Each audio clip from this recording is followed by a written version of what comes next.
You know, I think it's safe to say that social distancing has affected us all in some really weird and unique and different ways, right? Most recently, it led me to read a really crappy book series, and now I'm going to talk about it on the internet.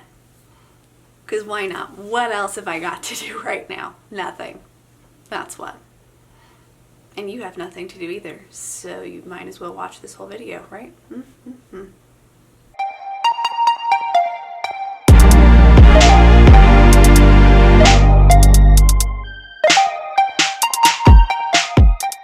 Hey guys, welcome back to Madison's Reading Corner. I'm Madison, and if you haven't guessed by the title of this video, I'm going to talk about something controversial, and that's my really bad opinion of the Uglies series by Scott Westerfeld.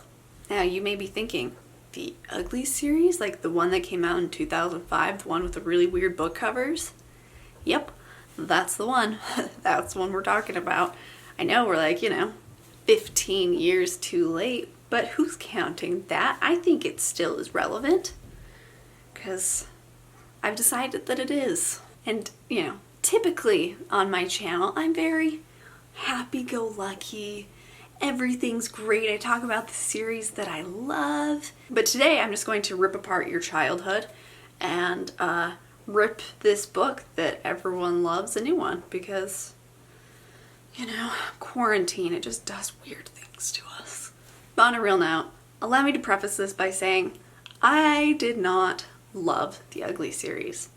I think there are a lot of good things about it, but there also are a lot of bad things about it. I also know that the Ugly series is a very beloved book series. It's like the OG dystopia novel for YA that led the path for so many of the YA dystopias that we love and know today.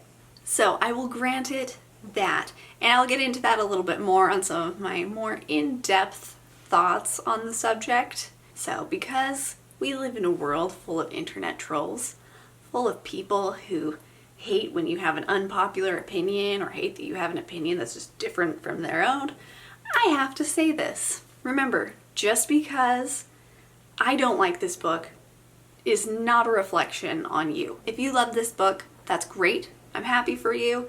I'm glad that this was an important novel for you, or was good for you in your formative years, or helped you during a certain time. That's great. Just remember, these are only my opinions. It's not a reflection on you. It's not an attack on your beliefs or your thoughts. This is just me talking about a book series that didn't do it for me. It wasn't my favorite. I didn't love it. I found some things that were a little bit problematic about it. Please remember that these are only my opinions. So now that the disclaimer is out of the way, let's get into the review. So some things to consider as we go into this, okay? So I read the Ugly series back in middle school during its heyday when everyone was obsessed with it, but I did not remember anything about it. So this was kind of a clean slate for me. I remember liking it, and I remember my friends loving it way more than I did, but I just wasn't into it at the time. I still was super wrapped into Harry Potter, and nothing has changed on that front. But I still was very much in that realm, and I was starting to get into the Twilight realm. That's a different discussion. We're not going to get into that mess today. So the Ugly series was one that kind of slipped my radar. I kind of read it, probably just skimmed it. It wasn't really my thing at the time. And as I was in this fun period of, social distancing, I saw that on Scribd, the book service that I'm subscribed to that for audiobooks, that they had the entire Uglies series right there for me. And I was like, well, I'm kind of in between book series right now. Why not? Let's give it a shot. So I listened to the entirety of the Uglies series while playing Animal Crossing. What a time we live in, am I right? So as I was preparing kind of my notes for this review, trying to think about all the different aspects of the Uglies series, I thought it would be beneficial for me to look at publication dates. So for example, the first Uglies book came out in 2005, and then they were published through 2007. I mean, that's pretty early in YA. Like, we didn't have a lot of books like Uglies at that time. Since that time, we've had so many game-changing books come out in the YA genre, in the dystopia genre, that got a ton of traction and are super beloved. You know, things like Hunger Games, things like Divergent.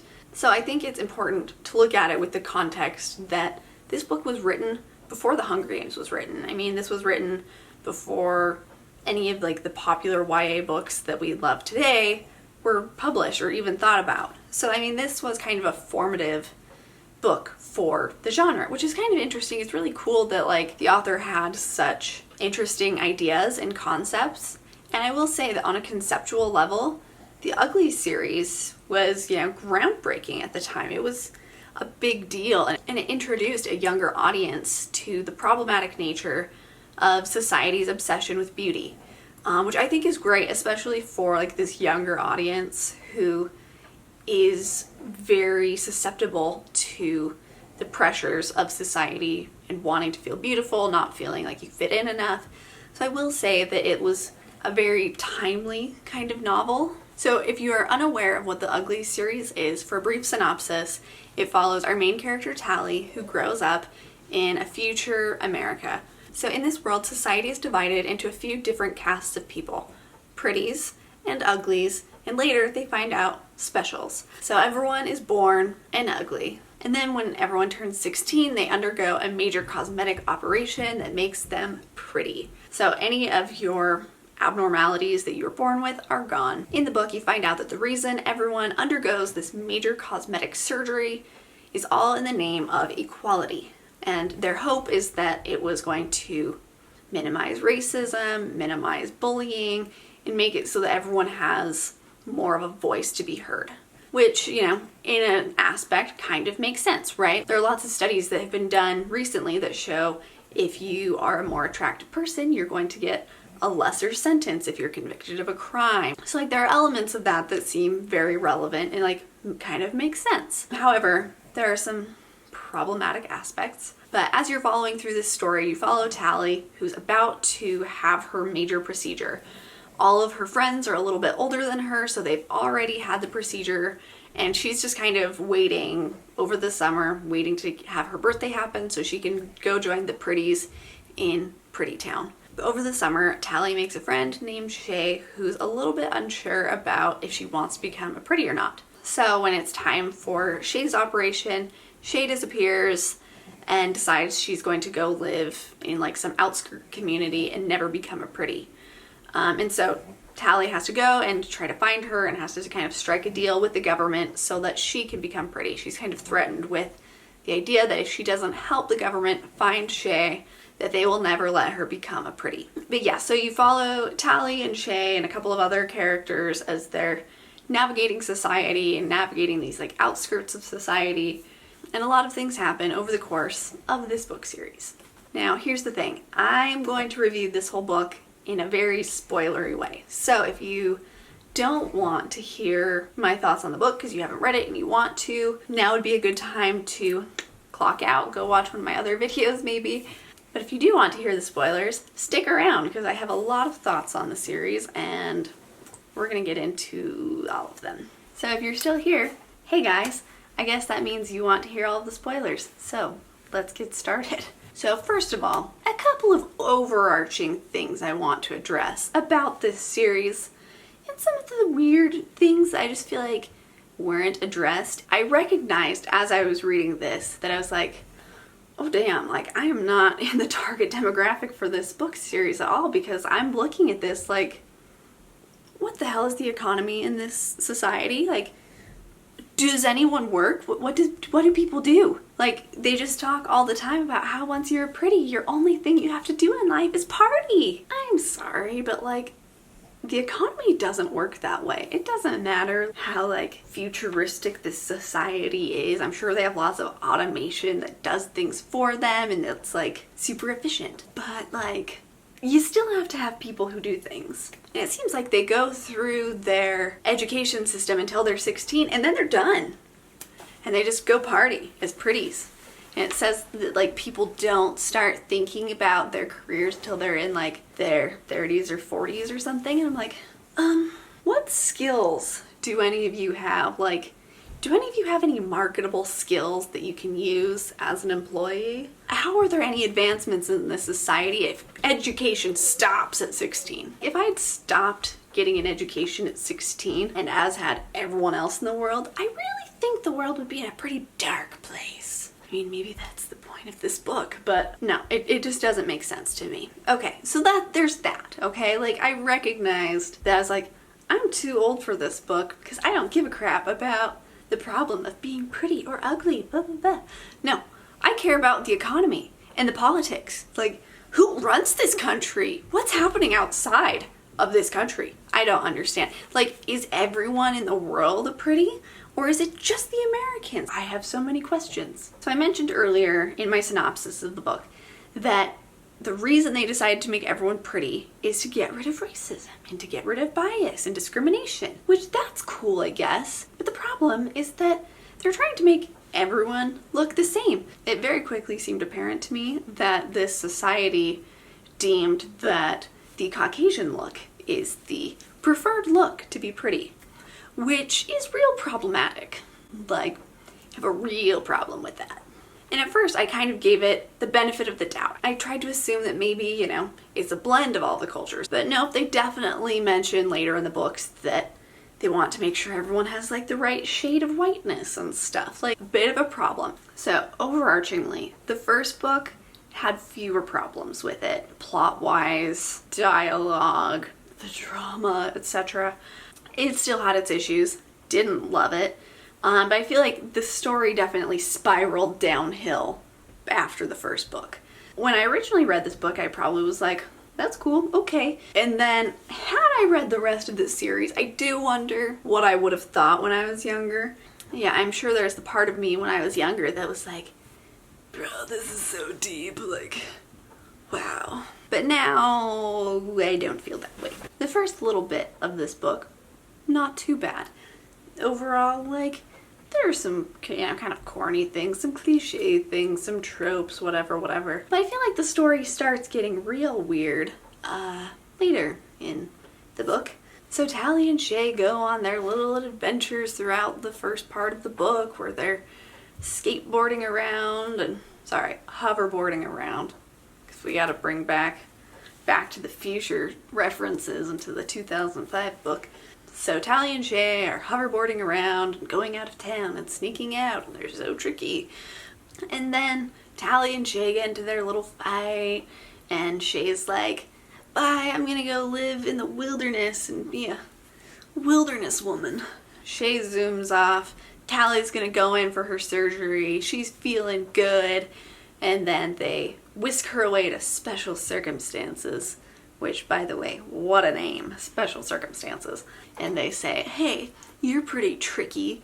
You should go be a spy for us. And, like, if you don't become a spy for us, then we're going to make sure you never become pretty. Which also, how exactly does being tricky equate to you being good material for being a spy and being, like, part of their little, like, operation? So they load her up with all of the equipment that she could possibly need so she can go trek across the country with some weird, obscure directions that Shay left for Tally. There are a myriad of weird things that happen. I mean, that whole thing was just kind of dumb and annoying. But either way, I digress.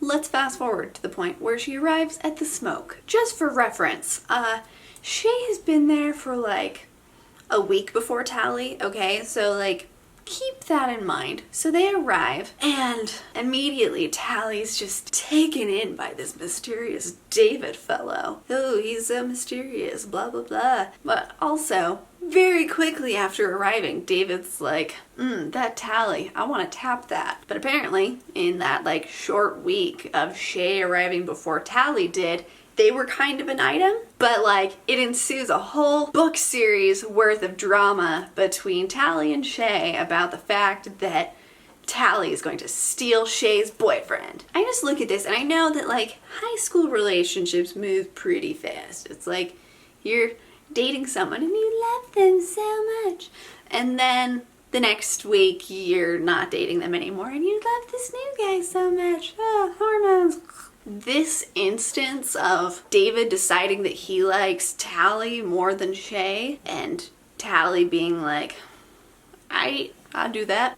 It created this entire book series full of drama that continues on the whole time. It keeps popping up of like, well, you stole my boyfriend, and oh, you're so dumb. And you know, I can only take so much of that nonsense, especially when it very much seemed like Shay and David weren't really an item before Tally arrived. Either way, it's dumb, it's corny, I can't take it. So like very quickly after Tally arrives, and David's like, oh damn, I want that.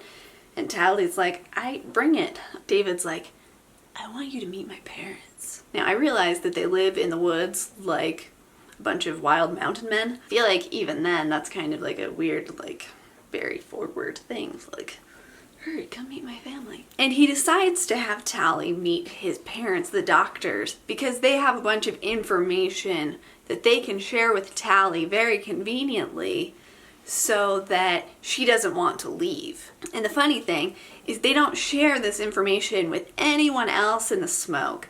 But because David thinks that Tally's a hottie, she gets to have that inside information. I guess it does pay off to be pretty, huh?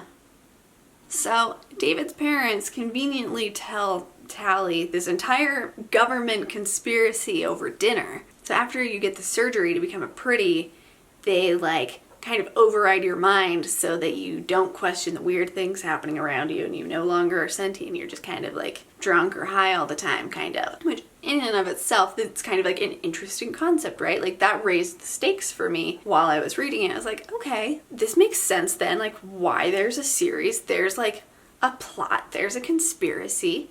I'm kind of for it. But the thing I had an issue with was that we just very conveniently dropped all of this information on our stupid 16-year-old who's secretly a mole for special circumstances and all of these other things, right? And obviously after this happens, everything kind of goes to crap. And you know, prior to Tally being sent off to the smoke by special circumstances, they gave her a little tracker pendant so that like when she arrived in the smoke, she could activate it so that special circumstances could come in and like take down the smoke. And of course, after hearing about how bad the government is, Tally's like, oh crap, like I probably shouldn't bring the special circumstances people over here because they're actually kind of bad guys. So after Tally makes out with David after having dinner at his parents' house, she decides she's going to be some superhero and like go throw her little tracker triumphantly and symbolically into a fire to prove that she's not going to be beaten down by the machine and she's independent. And then like, of course, obviously that backfires and it alerts special circumstances as to where they are and they take everybody from the smoke back to town and make them all pretties. But conveniently, Tally and David escape. Tally and David decide they're going to single-handedly take down the government because that's what teenagers and dystopias do. So they go and they find out that Shay's been turned into a pretty and she's kind of stupid now and she's working for the big bad special circumstances people. So Tally and David whisk Shay away back to the other Smokies. Meanwhile, David's dad gets killed at some point. They release all of the Smokies. David's mom says, hey, I figured out how to fix the whole problem with the brain thing after people go pretty, so we could fix Shay. But she won't do it unless, Shay gives her consent. Of course, Shay's being a real dummy. She doesn't want to give consent to this. She doesn't want to become a normal person again. And so, Tally decides, in a weird twist of fate, that she's going to turn herself in, become a pretty, and then she's going to give her consent to have them fix her brain later. That's how book 1 ends. And then we enter into Pretties, book 2, where things start getting worse. Now, I will say there are aspects of the sequel that are better than the first book. For example, Tally becomes friends with a dude named Zane and gets a relationship with him that frankly seems a lot less superficial and makes a lot more sense than her relationship with David. But let me backtrack a little bit. So we immediately are brought into this book with what I would like to call pretty dialect, which frankly is the most annoying thing I've ever read, is very comparable to the horrible dialect and slang that they were using in like the Maze Runner series. Because this is more at the front of my mind right now, it's more annoying. Everything in this book and its sequel has stupid pretty dialect. So they start calling Tally things like Tallywa and Shayla and Zane Law and Paris Law. I just can't. And then everything, instead of saying like, oh, that would be really fun, they say, that would be so fun making. That's like such pretty making behavior.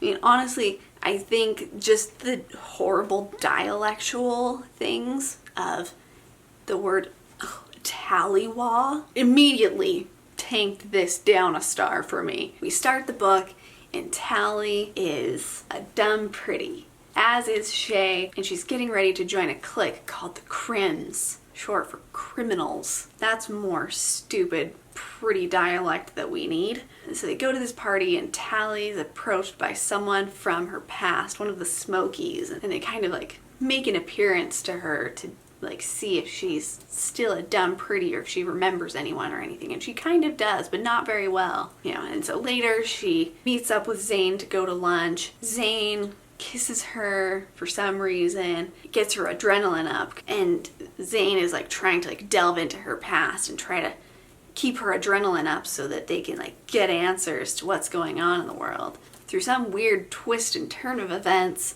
Tally and David climb up some tower and find a set of pills that were given to Tally to cure the lesions on her brain that make her dumb. And Tally's too afraid to take them by herself, so they decide, we're gonna split up these two pills. Tally takes one and Zane takes one. And immediately, as I'm reading this, I'm like, well, this is gonna backfire. Like, I bet there's something that goes wrong here. And of course it does. So after they take the pills, they're cured and they like are much more aware, and they're trying to slowly make all of the other crims more bubbly so that they can wake them up, essentially. Like, because the more adrenaline that you have, like the more aware you are of the things around you, and you like are questioning the world around you and stuff, like trying to just wake them up. Admirable. That's cool. Tally and Zane are going along, doing their thing, but Zane starts getting these headaches and he's getting kind of sick, and I'm thinking, yeah, well, that's because he didn't take all of his pills now, did he? Or Tally didn't take both of them, or whatever. Special circumstances people approach Tally amidst all of this stuff that's going on, and they're like, wow, your bubbly makingness is just very astounding. And they're like, oh, apparently being tricky and bubbly makes you a good candidate to be a special. That aside, like, whatever. Why is it that in every dystopia, especially during this time period when this was produced, why does the government keep trying to recruit unruly teenagers? Like, I feel like there's a reason that like we typically don't hire 16-year-olds to be spies and assassins and stuff. You aren't going to see a 16-year-old working for the CIA, and it's because 16-year-olds generally are pretty dumb. Nothing against most 16-year-olds. I've met some really smart 16-year-olds. But frankly, most of the 16-year-olds in these books are, you know, pretty impulsive and dumb. So because Tally and Zane have been very rebellious and unruly, they forced to wear these like wristbands that like track their every movement and listen to everything they say. And there's a whole bunch of drama about how they're going to remove the wristbands so they can escape and all of these things.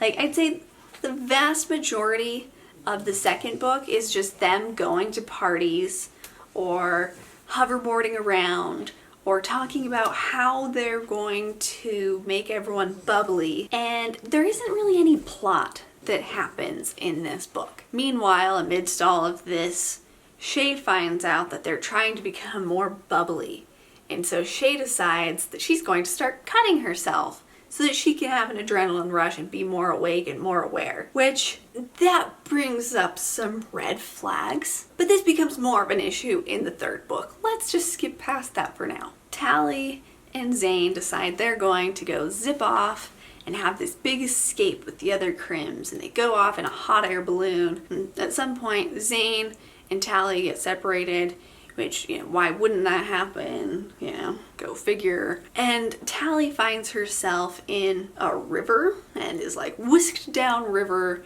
and finds herself surrounded by a tribe of native people, which we find out later that like the government is like performing some experiment to like keep people in their natural state, so they're all ugly and they're all living primitively, and which this just brings up lots of red flags in my mind of like problematic. So they're all living out there just to test them and see what it's like when people still have their aggression and their brains haven't been tampered with or whatever. And so Tally goes and lives with this group of people. I don't know why this next part bugs me so much, but their like shaman person or whatever is named Andrew Simpson Smith. I mean, I'm not asking for them to have like stereotypical like tribal names, not at all. I'm just saying that's a really long ass name. Andrew Simpson Smith. It just seems weird. Like, did the government give them these names or did like these people give them these names? Especially I'm wondering because their society of people don't actually speak English, like only Andrew Simpson Smith does. Also, he's always addressed as Andrew Simpson Smith through the whole thing. Is it one word? Or is Simpson Smith like a last name that's hyphenated? Is Andrew Simpson Smith his first name? I have so many questions. But regardless, these things happen. She's living out there. She escapes. And then we just drop this weird society of Indigenous people and pretend that it never happened. Like, it was just like this weird throwaway concept that was just brought into the story to be like shock value, and then we drop it and forget about it. And Andrew Simpson Smith makes a comeback in, I think, the third book, but for no purpose. Like, it doesn't accomplish anything. And another problematic thing that came up a couple of times during this book was that at one point, Tally's talking about something that happened. And typically they say, oh man, that's so bogus. Very, 90s surfer dude-esque. I'm thinking very Keanu Reeves, circa, Bill and Ted's Excellent Adventure. Because no one says the word bogus anymore. But maybe in the future they do. Whatever. But at one point, Tally's explaining a circumstance of some weird thing that happened. And she says that what happened was retarded. Which I realize, that's like not a word that we like to use anymore, right? And I have a problem with it on that level. But also the fact that, like, in their society where, like, they've gotten rid of disabilities, they've gotten rid of, like, all of those different, like, ailments and, like, things that, like, classically were classified under that umbrella term before, they're all gone. In this perfected society, how would they even know the word retarded?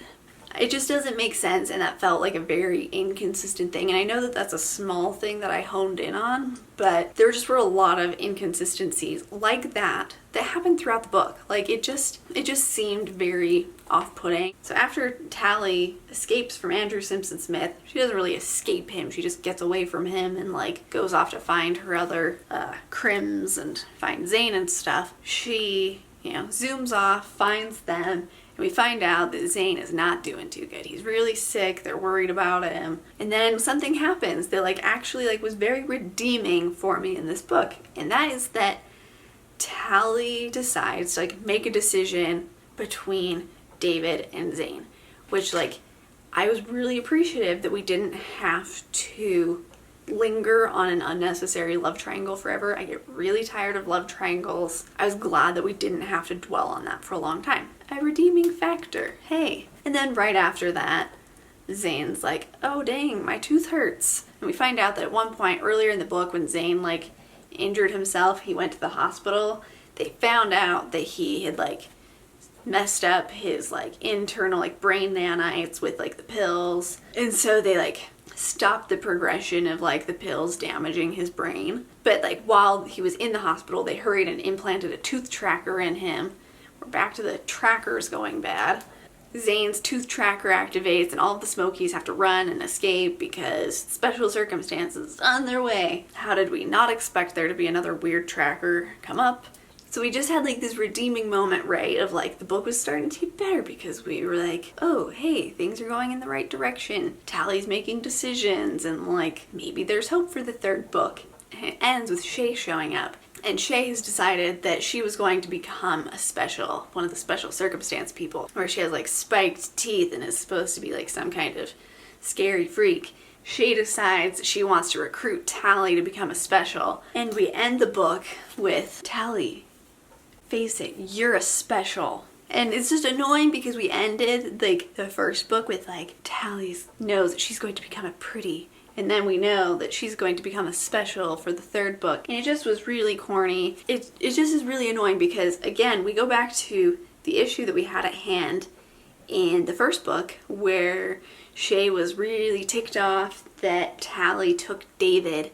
And so she's like trying to continue to get vengeance on Tally for stealing David by making Tally become a special. Like I said, this drama between these two girls is so dumb that I can't handle it.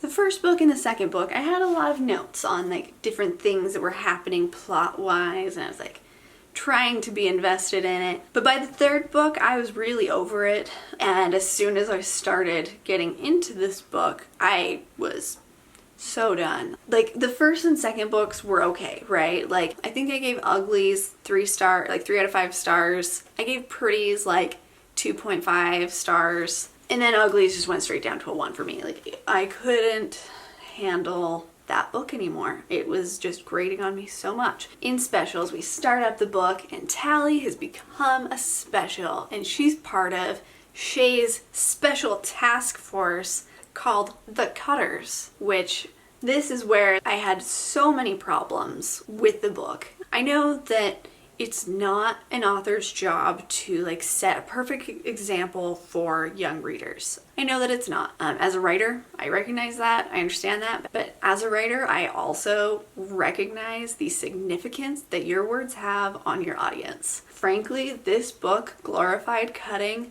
so much. And that really was a problem for me. So like Tally's a part of this group called the Cutters, where in order to become icy, because the pretty speech has now absorbed the word icy into their vocabulary, it's like the step above being bubbly.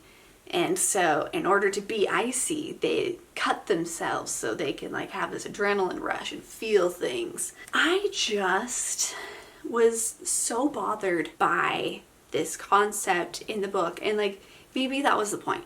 Maybe the point is that we were supposed to be bothered by it, but frankly, I just feel like it was tactless, especially because at the time that all of my friends were reading these books, like I said, I was in like middle school, and I had a lot of friends who did harm themselves. There was a lot of self-harm happening in my school, and I know that isn't exclusive to just my school. That happens everywhere. And maybe the author was trying to explore that as a theme of like that young people do harm themselves, but the way it was executed felt like a glorification of cutting, especially because no one in the book said anything against the cutting until like probably 3/4 of the way through, when like Zane mentioned something to Tally about, why are you cutting yourself? You shouldn't do it. And Tally decides to stop cutting herself, which is great. But there was never any kind of discussion in the book or any kind of narrative that expressed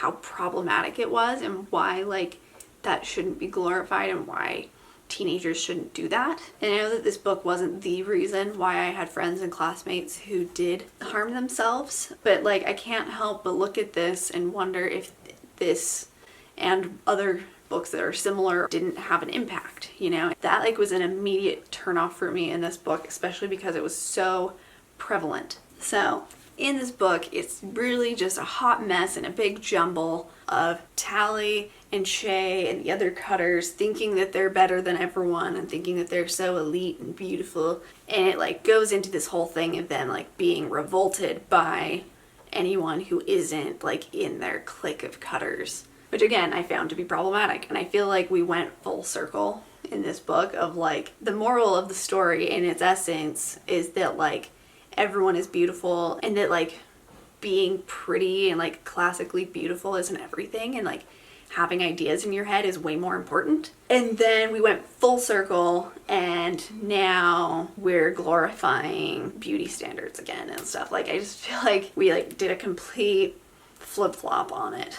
So Tally is revolted by everyone, including Zane, especially Zane, and they decide to concoct this plan where they follow Zane and the other Smokies to find like the new smoke or whatever. And they like trek across the country, and it takes them to this town where like it's a town of runaways who've all been cured in there. And then in a weird turn of events, Zane dies, and then all of the Cutters are cured except for Tally. So like Tally becomes more aware of the things happening around her, but she's still a psycho. And then she decides to go back to her city and confront Dr. Cable, the bad queen of the specials. And she gets put into prison, and she somehow tricks Dr. Cable into curing Dr. Cable, and then like there's a super fast resolution of everything. And then society deems that like the specials are all a danger to themselves, so they need to like fix them to make them normal again, which is probably a good idea because they're pretty messed up. But for some reason, Dr. Cable decides to release Tally into the wild, and Tally never gets cured. And Tally meets up with David. We have this big resolution at the end where Tally and David decide to become the environmental police. And Tally sends a message to Shay and to the other Cutters to be like, I'm watching you all. If you decide to become like the Rusties, then we'll be there to stop you. Which just felt very out of character. We went from Tally being like completely self-serving and disgusted by everyone and like just a general kind of like weird character to her suddenly having the conclusion of the book be that she's all about saving the planet, which is an admirable thing, right? Like everyone should try to save the planet, but why Tally and David? It just felt so uncharacteristic and off and weird. I don't know. The whole resolution of this book just was a hot mess, and I wasn't a fan of it. So that's everything that happened in this series. And I realized that I ranted a lot there and was yelling at the camera a little bit.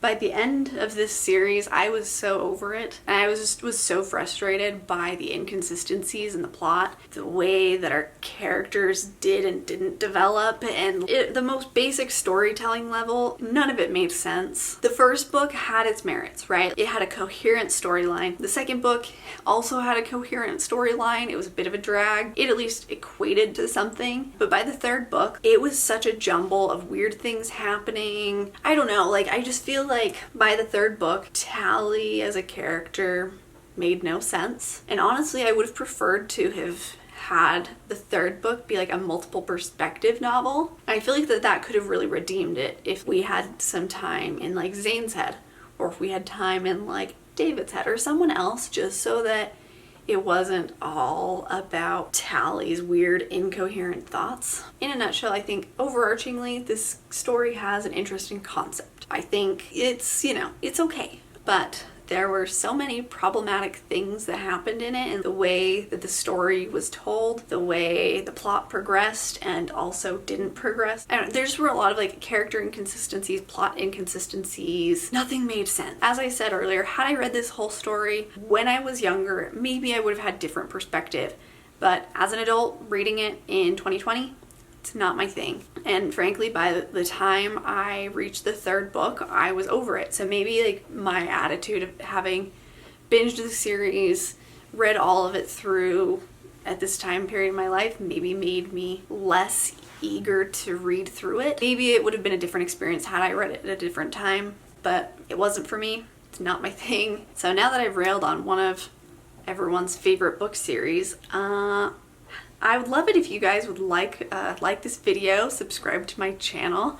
Can I say that? Like I said at the start of this video, everything I said is just my opinion, just my perspective on it. If you have a different perspective on it or like a different opinion on characters, plot development, any of it, tell me in the comments down below. Let's have a polite conversation about it. If you completely disagree with me, awesome, I'd love to hear why. Like I said, it just is my opinion.